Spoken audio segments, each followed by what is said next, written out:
بادشاہ وقت نے اپنے وزیر سے پوچھا، یہ میرے نوکر مجھ سے زیادہ خوش کیسے رہتے ہیں جب ان کے پاس کچھ نہیں اور میرے پاس کسی چیز کی کمی نہیں؟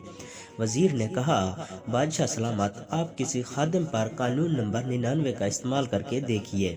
بادشاہ نے وزیر سے پوچھا، اچھا یہ قانون نمبر 99 کیا ہوتا ہے؟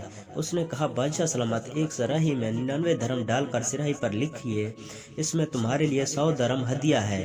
رات کو کسی خادم کے گھر کے دروازے کے سامنے رکھ کر دروازہ کھٹکھٹا کر چھپ جاؤ اور پھر تماشا دیکھ لیجئے۔ بادشاہ سلامت نے جیسے وزیر نے سمجھایا تھا ویسے کیا۔ بادشاہ نے ایک سراہی میں 99 درہم ڈالے اور اس پر لکھ دیا، یہ 100 درہم ہے۔ بادشاہ نے ایک خادم کے دروازے پر رکھ دیا اور دروازہ کھٹکھٹایا اور چھپ کر تماشا دیکھنا شروع کر دیا۔ اندر سے خادم نکلا، سراہی اٹھائی اور گھر چلا گیا۔ درہم گنے تو 99 نکلے، جبکہ سراہی پر لکھا تھا کہ 100 درہم ہے۔ خادم نے سوچا، یقیناً ایک درہم کہیں باہر گم ہو گیا ہے۔ خادم اور اس کے گھر والے سب باہر نکلے اور درہم کی تلاش شروع کر دی۔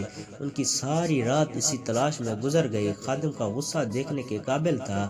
خادم نے اپنے بیوی بچوں کو سست بھی کہا کیونکہ وہ درہم تلاش کرنے میں ناکام رہے تھے۔ دوسرے دن یہ ملازم محل میں کام کرنے کے لیے گیا تو اس کا مزاج سست، آنکھوں سے اور کام سے جھنجھلاہٹ، شکل پر افسردگی تھی۔ بادشاہ سمجھ گیا کہ 99 کا قانون کیا ہوا کرتا ہے۔